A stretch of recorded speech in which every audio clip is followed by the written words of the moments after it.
Well, that was certainly a game. The Ravens walk it off on a magical punt return touchdown from Tylan Wallace, defeating the Los Angeles Rams 37-31. We break down just how crazy the game was and how good it is for the team moving forward. All that and a lot more coming up next here on this episode of Locked On Ravens.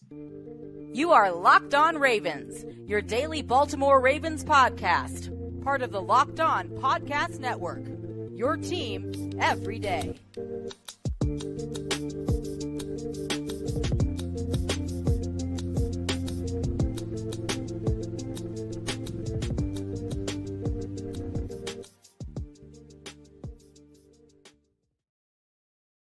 Welcome into another edition of Locked On Ravens, your daily Baltimore Ravens podcast. I'm your host, Kevin Ostreicher of Ravens Wire, rocking out with you here on this Sunday evening on the Locked On Podcast Network, your team every day. Thank you so much, as always, for being here today or tonight, making Locked On Ravens your first listen each and every day. We are free and available on all podcasting platforms, whether you're listening to our live show here live on YouTube or after the fact in audio form, wherever you get your shows. Today's episode of Locked On Ravens is brought to you by PrizePicks, the easiest and most exciting way to play daily fantasy sports. Go to prizepicks.com/LockedOnNFL. Use all lowercase, that code LockedOnNFL for a first deposit match up to $100. We are a 5-day-a-week Ravens podcast here on Locked On Ravens, so and more with these post-game Sunday reaction episodes, and this one's going to be an absolute doozy. Be sure to subscribe in video form, also in audio form. It's free and available both ways, and we're building great communities in video form, audio form, even social media. It's been awesome.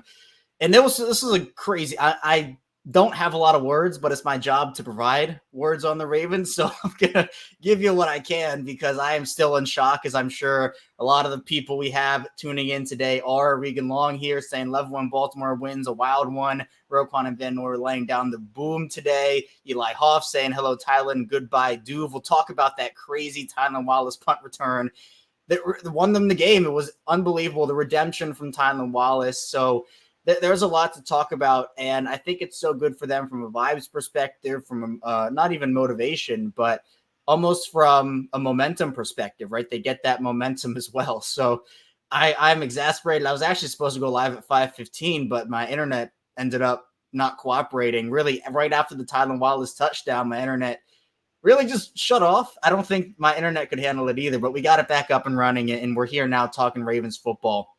I mean, I don't know where to start. I seriously don't. We're going to try, though. Let's just look at let's start with the end of the game. I mean, in overtime, the Ravens get the ball to start, and it was a really ugly possession, 3-and-out. Did not really understand the deep ball on second down. I think it was Odell. I think Odell caught that ball, or should have, had a shot at it, but he didn't. Lamar overthrew him. And that takes you from a 2nd and 10 to, or 2nd and, I can't remember the exact yardage, but it was 2nd and long to 3rd and long.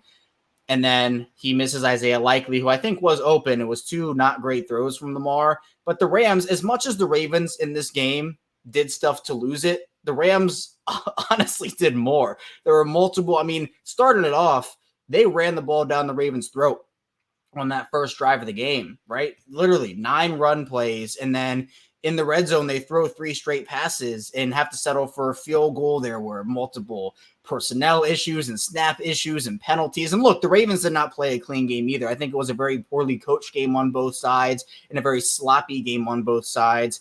But these are the types of wins. You get that momentum from the Wallace touchdown to end the game.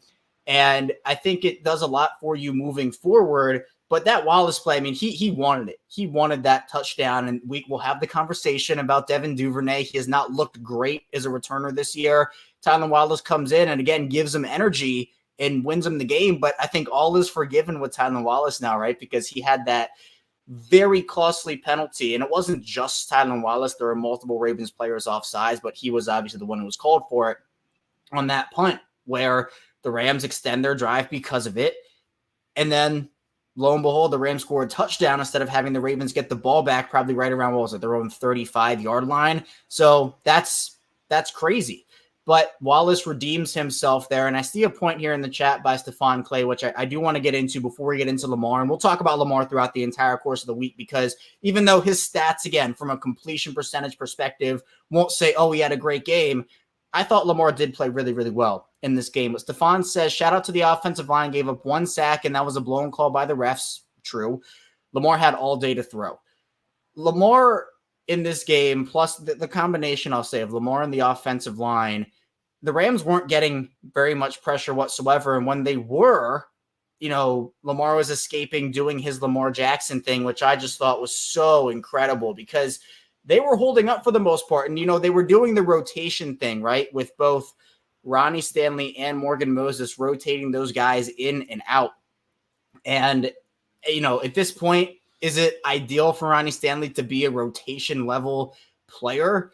Probably not, but I think the rest and not having that continuous snap count did a lot of good things from him or for him. You see Patrick McCary in there. You saw Daniel Falele getting some snaps as well from Morgan Moses.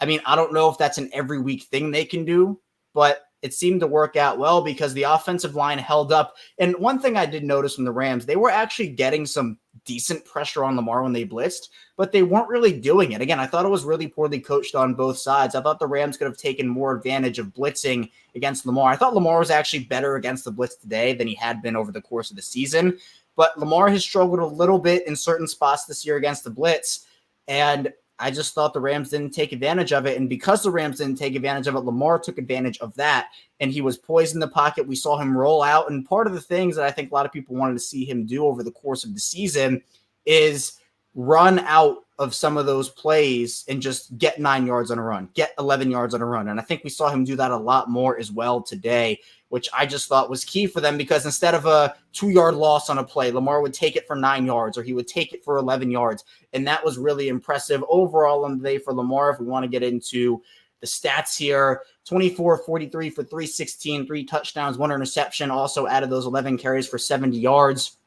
His deep ball was not great in this game again, something he's going to have to figure out, and it's something we can criticize him because, again, I'll criticize Lamar for the stuff he didn't do well, but I'll also praise him for the stuff that he did. But I thought that drive to end, well, it should have ended the game if the defense would have held up, but that go-ahead touchdown drive, it was magical from him because, again, that's what you want to see from Lamar in those situations. It was 13 plays, 75 yards in 3 minutes and 25 seconds. And actually started off with a 2nd and 10 at the Baltimore 25. He had that incomplete pass to Justice Hill. But he was methodical in that drive. He missed some throws today. We're not going to say he didn't. But that you want to have your quarterback step up in big moments. And Lamar Jackson absolutely did step up in those big moments as well. So Stefan makes a great point about the offensive line there. We have Eugene Russell checking in here. Kobe saying, Khaki Kevin, a Ravens dub. I love that as well. And we can talk about the defense for a little bit here. We'll continue kind of going back and forth. Again, there are just so many conversation points in this game. I really don't know. I have 10 trains of thought going right now. But Eli Hoff saying Marlo got to get his stuff together. Can't be looking like a second-year corner out there. Marlon had a tough game. Was not a great Marlon game. Gave up multiple big completions. Had the pass interference penalty on him, which, to be fair to Marlon, I thought was a flop by Puka Nacua. You can see Puka kind of hook the arm of Marlon there. And that's, that's textbook where it's offensive pass interference because Marlon, he made sure to have his hands out. He said, it's kind of like the hands up, like I'm not doing anything. I'm not touching him. But Puka hooked that arm into him. And then the ball itself was like 3, 4, 5 yards out of bounds. It wasn't even catchable in my opinion. And it didn't really do anything. The Rams had to punt the ball away anyway. But he had the interception that he dropped in the end zone. And I do think it was a good play by Demarcus Robinson getting his hand in there and kind of working the ball out. Is it a ball Marlon should have caught? I would hope so. But it was a rough game overall for Marlon. But I thought that the defense, despite having a really bad first half, I mean, it was tough. They allowed the numbers, 20 points in the first half for the Rams after I think the highest total in the first half for the Ravens defense was 10.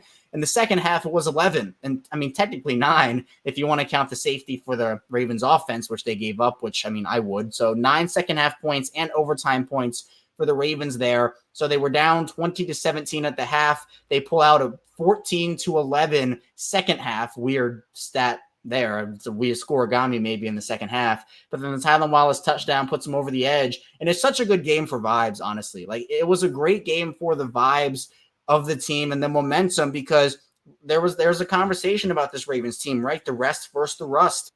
The Ravens get too much rest. Are they a team that does well with rest? Or are they a team that needs to have that momentum continuously surging so they don't have a letdown? I think this game was a letdown in multiple different ways, but good teams find ways to win ugly games. Good teams find ways to win close games and games they shouldn't win. This was a game you could argue the Ravens played poorly enough to lose. And you could argue the same thing for the Rams, and they did. But the Ravens are a good team. And again, good teams find ways to win games like these, and they absolutely did in this one. But we have a lot to get to still on the show. Coming up in the second part of it, we'll get into big takeaways, continue getting into just a crazy, wild game, because it was one of the crazier endings in Ravens history. Might not be up there at the top, but certainly it was one of them. So be sure to stay tuned here. We have plenty to talk about on this episode of Locked On Ravens. First, though, this episode is brought to you by DoorDash, and I'm a big food guy. Personally, I love food, and when I'm watching games, sometimes I want to go get a snack when it's halftime or there's a timeout, but there wasn't any food for me in a lot of different circumstances for me over the course of my life. There just wasn't anything for me to eat. So I know that that's time for me to order with DoorDash, and sometimes you can do a couple of different things with DoorDash. In fact, you can do it all the time. If you like the game day package, so you like the pizza, the wings, the sodas, the burgers, even just the buns, you can get it all delivered on DoorDash without missing the game. Or if you're a big snacks person, I personally am a big snack guy. You can order some chips, dips, nachos, or everything you need to make your own nachos on DoorDash. Get it all delivered without missing the game. And there are a bunch of spots in the Baltimore area if that's where you're located. Sushi Hana is great for sushi. Underground Pizza is awesome for pizza. You can get 50% off up to $10 value when you spend $15 or more on your first order. Play now with the DoorDash app, enter code LOCK23, subject to change, terms apply. You can get prepared before game day too. Stock up on your favorite appetizers and order all your tailgate gear on DoorDash, and get ready to watch your team win. 50% off up to $10 value when you spend $15 or more on your first order when you download the DoorDash app. Enter code LOCK23, subject to change, terms apply. One more time, don't forget to use code LOCK23, 50% off to $10 value on your first order when you download the DoorDash app, and spend $15 or more, subject to change, terms apply. We're back here celebrating the Ravens' incredible, magical 37-31 win over the Los Angeles Rams in Week 14. Moves the Ravens to 10-3.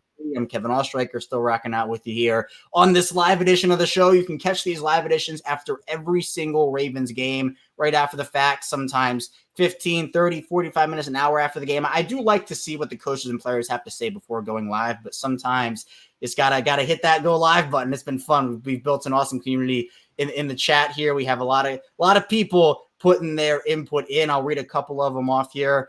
Connor saying, how was the energy at the stadium? It was electric out there. I mean, it was. M&T Bank Stadium's been an electric atmosphere for years, but you know, this fan base lives and dies with this team. It's a passionate fan base, and you could sense just how incredible, just the stress that game was, right? It was a stressful game. And the Ravens are not an easy team to watch. They're a stressful team to watch. The heart is never still when watching the Ravens, is what I like to say. But the energy has just been awesome. And we have Chris saying, greetings from Germany. Nice to see the Ravens win. It's time to get that first spot in the AFC. I appreciate you tuning in, Chris. And yeah, the Ravens right now, when they move into the top spot in the AFC, Miami can retake that top spot if they beat the Tennessee Titans on Monday night. But the Jaguars, they lose. The Chiefs, at the time of this recording, they're playing the Bills right now. It's 14-0 at the time I'm recording this, Bills. So that would be key. But Baltimore right now is in position to win the North. They're still 2 games up on the Browns. Now, Joe Flacco looked really good today. The Browns got that win. But we will see what ends up happening with that as well. Stefan saying Todd Monken got to get his game calling together. He gave up on the run. That took away the threat of the play action. And something else I'd like to see, for me at least, I think Keaton Mitchell deserves more touches. Again, every time he's out there, he seems to be a big play waiting to happen. I'm not trying to take away from Gus Edwards. I'm not even trying to take away from Justice Hill. I'm not trying to take away from the other Ravens running backs. But Keaton Mitchell is someone who, entering this game, was averaging over 9 yards per carry. I think 10 yards per touch. You look at this game, he had a couple of really big plays early. Now, it wasn't, didn't have a big play every single time. Had 9 carries for 54 yards, and he had a 27-yard run. So gained half of his yards on 1 carry. But still, it's the threat of him and Lamar in the backfield. I would be up as a defensive coordinator at night if I had to game plan for Lamar and Keaton Mitchell. And you might be saying, well, Lamar and Keaton Mitchell's not a Saquon. He's not a Derrick Henry. I think Keaton Mitchell's skill set actually makes the Ravens offense more dangerous. I'm not saying it wouldn't be fun to watch Derrick Henry or Saquon in this offense. I'm not saying that at all. But to have the skill set of Keaton Mitchell out there with Lamar is just unreal. So I think Keaton Mitchell does deserve more touches. Todd Monken has been inconsistent this season. That did not change in this game. But I thought, Lamar bails out people. He bails out guys, not just Todd Monken. Bailed out Greg Roman plenty when he was here. He's bailed out John Harbaugh plenty. Saved John Harbaugh's job back in 2018. Lamar's just magical, and we see one or two of those crazy runs per game. So he's somebody that if you're an offensive coordinator, you're probably stick on a little longer than maybe you should. And not saying Todd Monken deserves to be out of here or anything. I think that, again, we're seeing positives from Todd Monken. It's just the consistency is something I've been saying every single week. Kobe saying the season we're 1-3 when we allow 100 yards rushing, only one being the Rams. It was good to have moving forward. We has the 49ers and Dolphins who run often. I'd expect the Ravens win next week against Jacksonville. Not calling it or anything, not predicting it, but again, Jacksonville with Trevor Lawrence in there is big for him, but Christian Kirk being out is big. That stretch against San Francisco and Miami is what I'm looking at. It's going to be big to win both the Jacksonville and the Miami game. The San Francisco game is not a conference game, so you can swallow having that as a loss. It'd be great to win, but you can at least just say, you know what, it's not a conference win or not a conference loss. But that 49ers Dolphins stretch is going to be big. I'm not inspired by Pittsburgh right now, so I don't know. It's going to be really crazy these last 4 weeks of the season. They got a good one. This game had, I don't want to call it a trap game because I do think the Rams are better than their record, and I think they're really solid. But not a lot of people had the Rams in that game. I thought it was going to be close all the way, and it certainly proved to be. Ravens 76B more saying, what up, KO? My nerves are rattled after this game. I can't take it anymore. I'm with you on that one. I still am kind of recovering here, but of course it's my job to come out here and talk about this team after the game. So you just got to kind of calm down, take the deep breaths. This team is not easy to watch, but look, as long as they win the game, doesn't matter by how many. A win is a win. You go 1-0, and that's what it is. Regan saying, I don't think Marlon's fully healthy. Didn't seem to have his legs under him. It was his first game back. And again, at this point of the year, no one's 100%, but maybe it was just rust for it being his first game back after missing the Chargers game and having the bye. Hopefully he gets better. He's been a little inconsistent this year. He had a really great, early to middle part of the season. I'm not going to say he's been bad this year because I don't think he has been. But this game was probably his worst game of the season, or one of them, to be honest, as well. Left field Jay saying, I love seeing that we can win one. Well, the first half, the second half splits are just out of this world. First half, the Ravens are going to run all over, and Matthew Stafford had some of those moon balls to Cooper Kupp as well. It's something to me where I think whatever halftime speech John Harbaugh gave, Mike McDonald, whatever, got through that defense. And I think the Rams just wanted it more early. We saw them, and this Ravens run defense does have some things to figure out. We almost saw Kyron Williams break up the seam for a touchdown right at the beginning of that drive where the Rams ended up getting another touchdown anyway. But for me, Baltimore has some soul searching to do, one, with the run game, two, with the deep passing game. And Regan saying, what are my thoughts on the deep passing game? They wanted to establish some stuff deep in this game. And there were some good throws from Lamar in the deep passing game, but not really a ton, right? The Odell throw on the touchdown wasn't really a good throw. He definitely underthrew him, and there was literally no one within, 10, 15 yards of Odell. I'm not calling that one a good throw. I don't know if I want to call the Zay touchdown a deep throw. It was a 3rd and 17 right at the goal line of the end zone. But there were some balls where, Odell had to turn around and adjust, and I think that's a veteran receiver. I am worried about the deep passing game, though. I am. You have to hit on those consistently if you want to keep a defense honest. And I think that as the year goes on and as we kind of end these final 4 weeks of the season, if Lamar can't hit on, you don't even have to hit on all of them, right? You don't have to hit on 100% of those throws, but you got to hit on more. He's overthrowing guys. He's underthrowing guys. He's turning the ball over off of those throws. You got to get more consistent with those deep balls. And we saw, I don't have the stats in front of me. I'm sure I'll have them tomorrow. But Lamar is going to have to get better at that as the season has gone on here. John coming in saying, I was dooming a little today, got to admit. Look, both teams played really poorly, I think. They had great moments, both teams. Both teams had great moments. But I thought it was a really poorly coached game by Sean McVay, really poorly coached game by John Harbaugh. And one came out on top. I'm really glad personally it wasn't a tie. I cannot stand ties. It messes with everything. And it just makes everything so much more difficult. And it's the perfect scenario because Baltimore doesn't tie and they don't lose. They win the game, which is awesome. Max saying number 1 seed, enough said. That should be the goal for him. You want to have home field throughout the playoffs. We'll talk in the final part of the show, 1 about John Harbaugh and 2 about the rest versus rust conversation and what's coming up as well. But there's a lot of different stuff. And I see Ms. Stefan here saying, you notice the defense played somewhat off without Kyle Hamilton. Hope this isn't a long-term injury. He'll be important going down the stretch. Definitely a different defense without Kyle Hamilton off there. Swiss Army knife. John Harbaugh ended up saying it, nothing at this point. We'll hear more tomorrow. but he's a huge part of what they do. Arguably outside of you can argue between Roquan Smith and Kyle Hamilton if you want to throw Matabike, Marlon Humphrey in that conversation. Hamilton's one of the most important players on that defense, 100%, right? There are multiple guys who could put up for that award.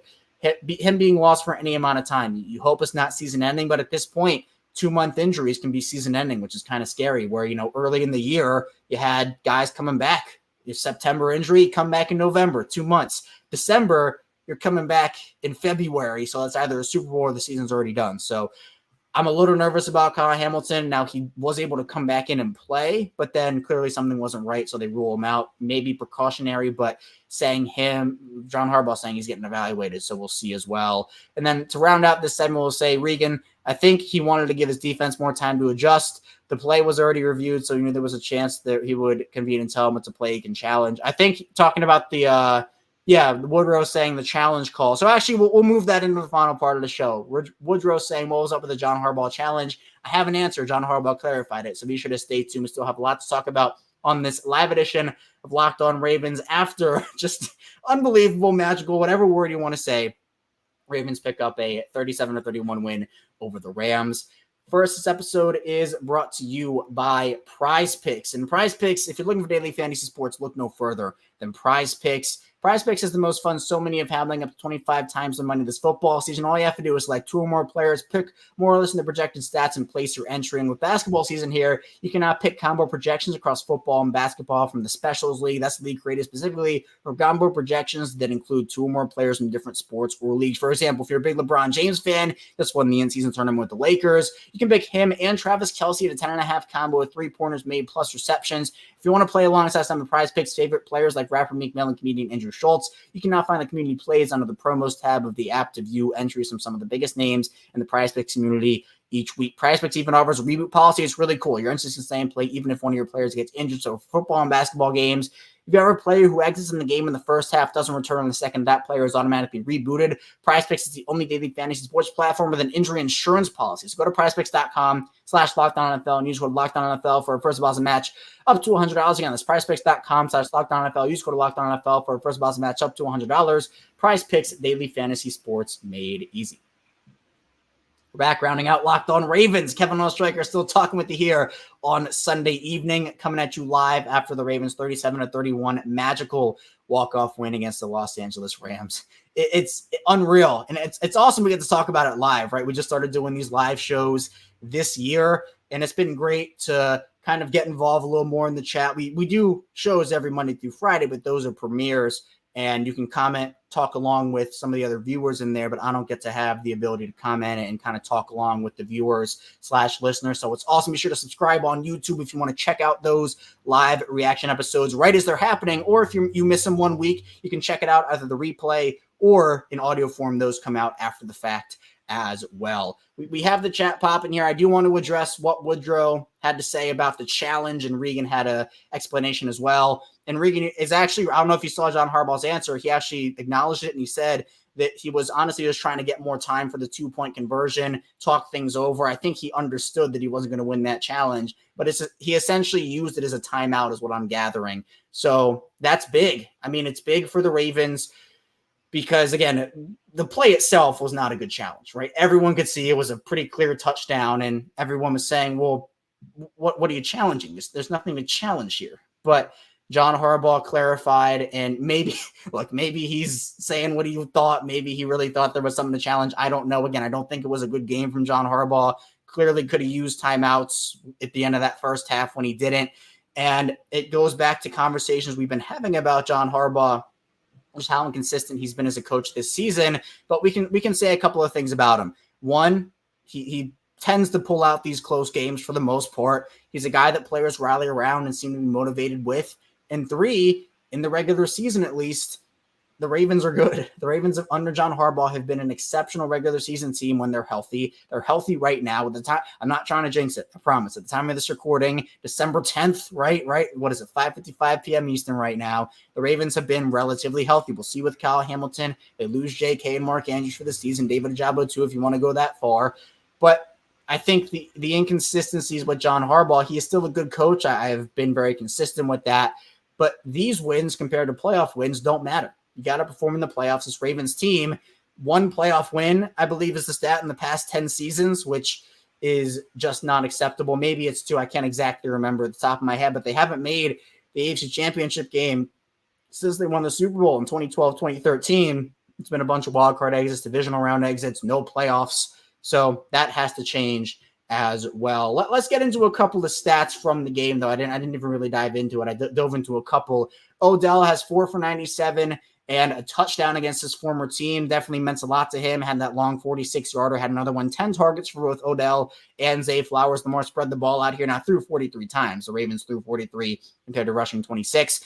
Isaiah Likely had 7. Big Isaiah Likely game did have the one drop, but 5 for 83 and a score from him was really awesome to see him get going. It's going to be so huge for them down the stretch with Mark Andrews being out. Nelson Aguilar was big late game for Nelson Aguilar. 5 for 32, multiple first down conversions. Rashad Bateman 2 for 24. Now he gave up on a deep throw from Lamar. Not really sure what happened there. Did not look great from Rashad Bateman's perspective. I mean, maybe we'll get more clarification on that, but just saying there. Defensively, Roquan Smith had 10 tackles, was all over the field, actually preventing a key Rams first down just by kind of forearm checking Kyron Williams. Justin Madubuike adds another sack to his total. He is getting at least $15 million. Would not be surprised if it's $20 million, $25 million per season for him. Hamilton had 7 tackles before going out, so he was all over the field making big plays. The Ravens, 2 sacks on the day. Travis Jones got 1, and the Ravens actually now have more sacks this season than their entire 2022 total. 49 on the year for them now, 48 for them through the entire season last year. But it was a big game for the defense in the second half. I think, again, the offense kind of picked up the defense a little bit in that first half, although it wasn't consistent offensively there. But the second half of the defense came to play. And again, the Rams missed multiple times to put this Ravens team away, and the Ravens just kept clawing back, kept fighting back. And what's the whole thing? The Ravens haven't really played from behind a lot this season. Well, Lamar leads a go-ahead touchdown drive late, and that to me was really incredible. Now, some team stats that did stick out to me in this one. I think that the red zone defense for the Ravens, for the most part, was great. I mean, overall, you look at that, the Rams went 3 of 5, the Ravens went 1 of 3, so both teams missing twice in the red zone. But when it mattered, that first drive of the game, tone-setting possession for the Rams, where if they go and they just run the ball down the Ravens' throat and they continue to run, they score a touchdown, we might be in for a long game there on the ground. The Ravens' defense, how do they respond to that? But they clamped up, and again, I think very poor decision by Sean McVay to pass the ball 3 times there. But that was big. Penalty-wise, the Ravens survived double the yardage. The Rams 5 for 34, the Ravens 7 for 79. The Rams held the ball for 34-35 compared to the Ravens 27-43. Third down, the Ravens weren't great. 4 for 12, that's 33%. The Rams 6 for 16, so they did, a little better, I guess. Not totally great, but a little better. But the Ravens ended up with 1 less first down than the Rams as a whole, but overall 3 more passing first downs, which I thought was key as well. And just kind of rounding out in the chat here, Eli putting Lamar stats in here. Steve saying you would have a hard time giving anyone who was watching the Ravens for the first time they're a run-first team. I mean, this year they kind of have been a little bit like Lamar's stat lines. You see like the 14 for 19s, 15 for 18s. I mean, look, Steve's point here is, if this was the first Ravens game you were watching, Lamar was airing that ball in the rain. This was a rain game. The rain games are hard. And Lamar goes and just absolutely, for the most part, again, missed some of the deep throws, missed some throws here and there. But as well, he made some throws down the stretch that I thought were key, and that's what matters, right? You can miss on the deep balls. It's key. Middle of the game misses. But the late game execution for Lamar I thought was really, really good in that go-ahead touchdown drive as well. We got J.R. Joe coming in, Junior Joe saying, big Kevin Ostreicher, big guy. I know you're a big victory, big Kevin. I'm pumped, man, 100%. Yeah, man, I'm pumped, Joe. And let's see. I think that another 10-win season for the Ravens. That's big as well. Eli saying that he'd be okay if the Ravens went 4-1 through the stretch, maybe 5-0. And maybe they dropped the Miami game. I think they beat Jacksonville and they beat Pittsburgh. I just think it's a sandwich in there. That stretch with the 49ers and Dolphins is going to tell us a lot about this team 100% as well. Kobe saying Duvernay definitely not getting a second contract with us in 2024. It'll be competition with Mitchell, Hill, and Miles for returning duties. Yeah, Duvernay has not been great this year. I think that, again, his cap hit is pretty astronomical for, the Pro Bowls, the All Pros he's had as a returner. And look, he earned that. He was great for them for a couple years as a returner, but I just don't know what it is with him. He just hasn't been the same Devin Duvernay. His role's been reduced on offense with the guys coming in, obviously, Zay Flowers, Odell Beckham, right? You're going to have your role reduced in that situation. But you see Nelson Aguilar kind of take over that fourth wide receiver role from him, which I thought would be more of a competition. It really wasn't. Aguilar came in a training camp, kind of pried that away from him. So maybe they're able to get Duvernay back. I think they still like him, but I don't think they like him as much, right? And Tyler, who knows what happens if Duvernay's out there on that return? Obviously, not wishing injury on anybody, right? Hopefully Duvernay gets well soon.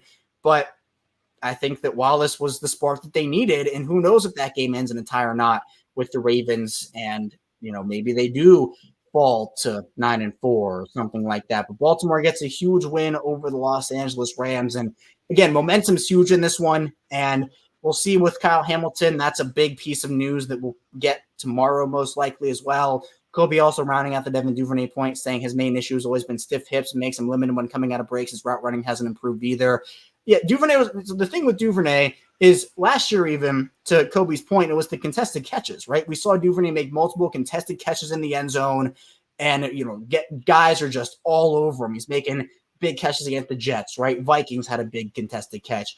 That's kind of Duvernay's skill set, but I think the Ravens have kind of moved away from that a little bit. Odell Beckham, Rashad Bateman, Zay Flowers, that's a heck of a route running trio. We've seen them be a heck of a route running trio.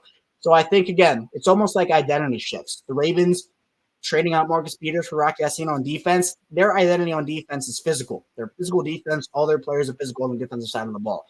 Passing game, route running. I think route running is big as well because you have Odell and Zay and Rashad Bateman, as I just talked about. I think that that's the identity now of this passing offense, which is, hey, you know what? We want to get guys who can get separation, win one-on-ones, and put pressure on a defense that way. Lamar can throw up balls. So those guys, sure, those guys still can catch contested balls, but it's more if they have a route running skill set, and they also have the ability of a contested catch guy as well. So Baltimore, moving forward, they have that big Sunday night game against Jacksonville, then the Christmas Day game against Christmas night against the 49ers. Then you got it's big because you got the Steelers there as well, but the Miami game sandwiched in between San Francisco and Pittsburgh. So Baltimore moved to 10-3 on the season, currently in the top spot for the AFC, and we'll see what Miami does on Monday night if they can reclaim that top spot or not. But Baltimore in the thick of the conversation. Tyler Wallace plays the hero for the Ravens in this game. So I have you here today, though, in this live edition of Locked On Ravens. I appreciate everybody tuning in. Be sure to subscribe on YouTube, follow along in audio form. Also, subtext as well. We have exclusive text conversations on there, more Ravens insider info on there as well. So that link's in the description below. We're coming up tomorrow with a Ravens episode. Of course, we do Locked On Ravens 5 days a week on the weekdays. We're talking Lamar Jackson and the MVP conversation, plus continuing to marvel at how the Ravens pulled this game off against the Rams. So be sure to stay tuned for all that. I'll see you right back here tomorrow on Locked On Ravens.